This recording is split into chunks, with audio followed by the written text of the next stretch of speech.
Renee, when will those, just thinking particularly about those groups of staff you talked about, our nurses who are coming onto our payroll, agency nurses and health advisors via the insourcing, when will those groups be ready to hit the road?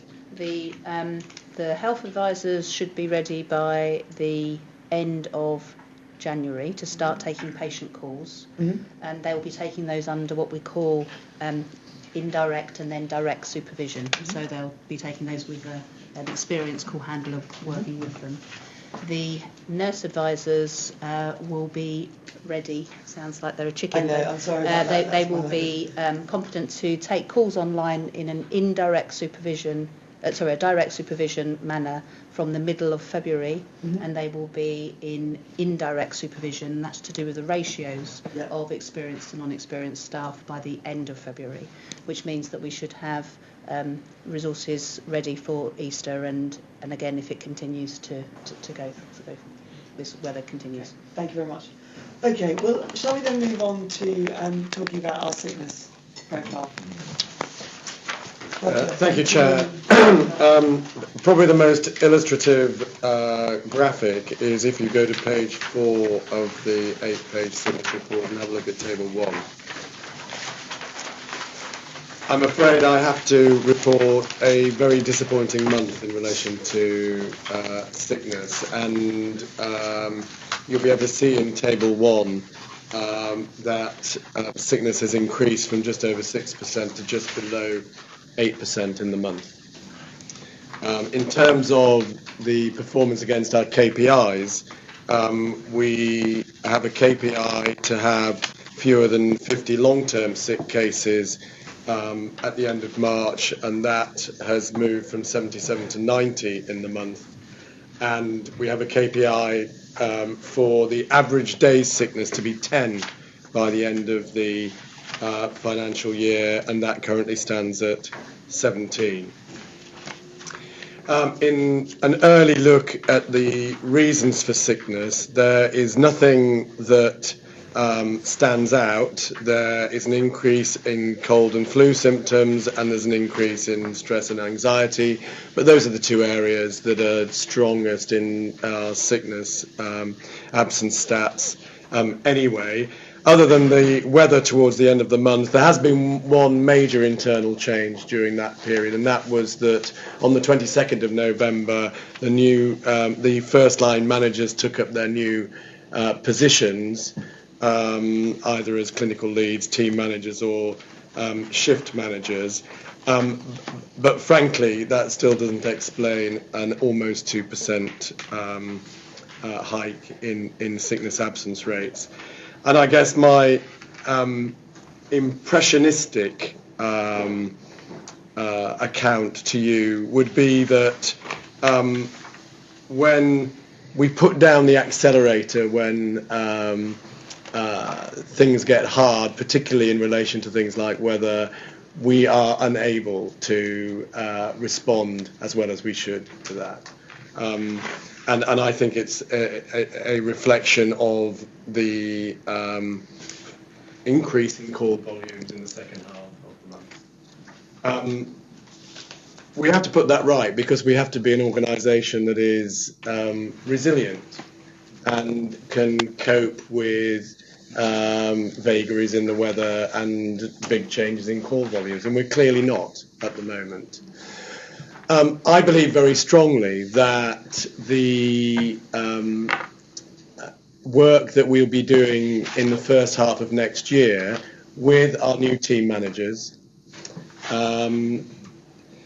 with the new rosters, with the development of the new team managers, and in particularly the Great Place to Work activity that I reported for the first time to the board last month, and those are areas around things like recognition, involvement, health and well-being, and engagement. I believe that those will make the organisation more resilient, and I expect there to be a more robust decline in sickness absence rates through next year that we will be able to sustain when things get hard. because clearly at the moment, when things get hard, we cannot sustain the improvements that we've made hitherto. Okay, thank you, Roger. Can I just say one more thing, Chair, and that is that I believe that so strongly that any performance-related pay that I'm entitled to at the end of this financial year, I will defer until these KPIs are met and the sickness absence rate gets below 5%. Thank you. Steve? Well, I spent some time with you, Roger, and I am aware of the fact that you've got quite a number of activities in hand to try and bring this down. I mean, my own experience is that it's the direct contact by line management when people return to work that's really effective when you have perhaps high levels like this. I may have missed it, it may be in here, and if it is, I apologise, but it would be useful to understand what contribution long-term sickness makes as opposed to short-term in terms of that percentage. Because if you have got unfortunately a number of people that have gone off long-term sick, and they may be skewing the numbers quite substantially. Yes, I have it, but I don't have it in here.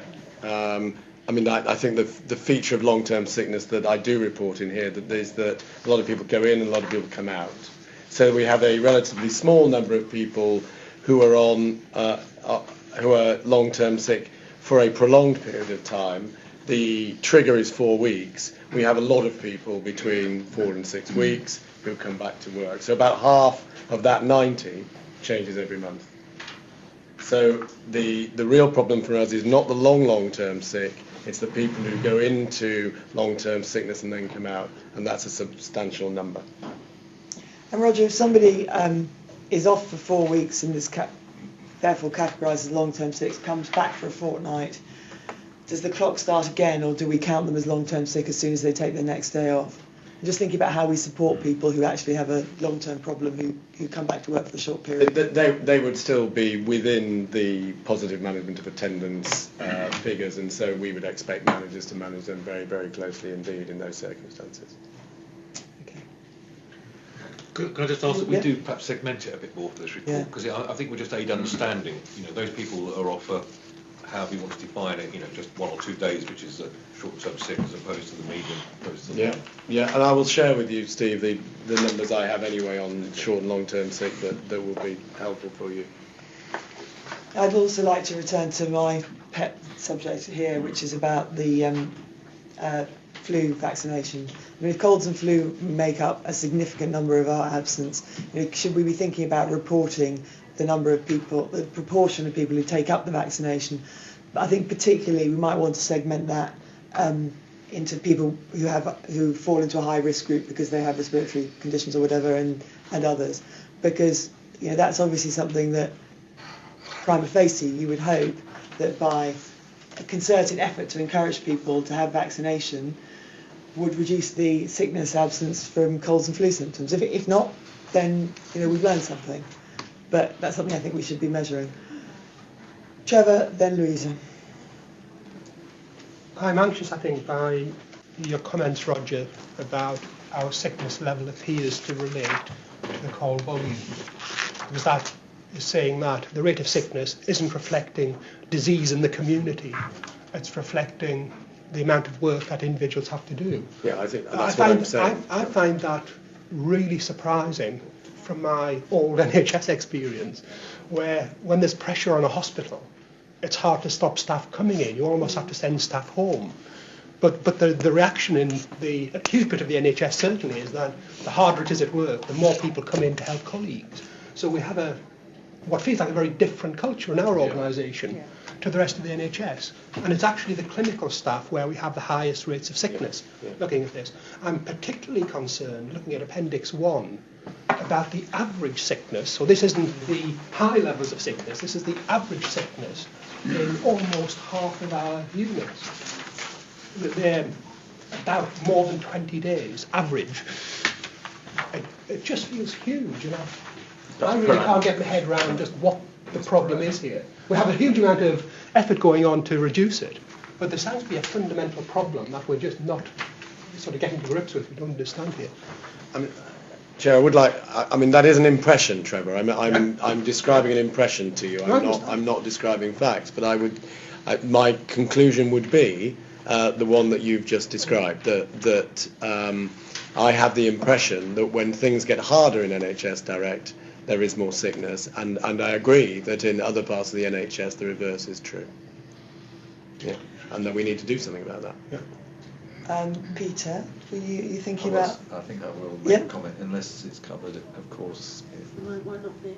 Oh, And I thought, yeah. Yeah, Okay. So, I mean, I thought it was disappointing, but then I also thought that actually, there was a sort of cold spell of weather, and a lot of this activity, and I agree, there's a lot of activity, hasn't really started yet. So the sort of the team working, which we hope will create quite a cultural shift. This is very early days, and I thought that rather than be too discouraged by a sort of sudden sort of peak, we should sort of watch it. I mean, certainly carry on the activity, but sort of see what happens. Because you wouldn't completely sort of do an about face for one sort of statistical change like that. I think we should just sort of hold our nerve. I think what is worrying, obviously, is that it looks like it's going to be cold weather and increasing sort of more volume and stress on staff, and so it's going to be harder to judge. But I think some of these activities are only just starting. We shouldn't say they failed because there's been this rise in November. No, I don't think that is what the board is saying. I think it's a good reminder. Peter, and then I'm going to ask Nick to maybe sort of close this Okay. off. I just had 2 points. One was to make sure that the managers, the frontline managers, do have time for this work, because they are, getting on with other things. You've just mentioned what they're getting on with. Yep. And I do feel that they do need to have some space to put into practice what we're trying to do. Something really that Louisa just mentioned, but really it's because when push comes to shove and they're facing up to more work coming through and less staff, what's their first thing is to deal with the volumes that are in front of them and not the sickness. So that's my first. Second is, Very good point. you mentioned about the training in here, and I do hope you can give it absolute priority that they do get training and support in managing sickness absence, so that they feel, robust about Yeah. it. Thank you. Nick, can you help us bring this to a close? This isn't a new agenda. We haven't got a magic wand to wield that we hadn't sized up beforehand. We have a programme of common sense, sensible things that we need to do in order to improve our overall sickness record, and we will, as Roger indicates, continue to take that forward. When Roger talked about the first half of next year, he wasn't talking about the next financial year, he was talking about the year that starts in about 10 days' time. So we will continue with that programme. I would, however, like just to say that despite the fact that we are looking at sickness figures that, by comparison with other similar organisations, are not good, similar in the sense of elsewhere in the NHS, I would, however, like to say that there are a very large proportion of staff who have exemplary sickness records, who come in when perhaps others wouldn't, who continue to turn up for work, and who continue to do extra hours when we ask them to. So let's please not, as it were, tar everybody with the same brush and say all our staff have got a poor sickness record. It's not true. And we need to be very cognizant of that in the way that we approach this, in being fair in how we approach this, and being firm where we need to be. Totally agree with that, Nick. I think again, it comes back to 2 things for me: understanding the numbers so that we can see that clearly as we look at it, and the second thing is this is about fairness, because it is unfair to those staff to carry the burden of others. So it is all about fairness to the staff who are incredibly committed to our service. Yeah. Okay, thank you.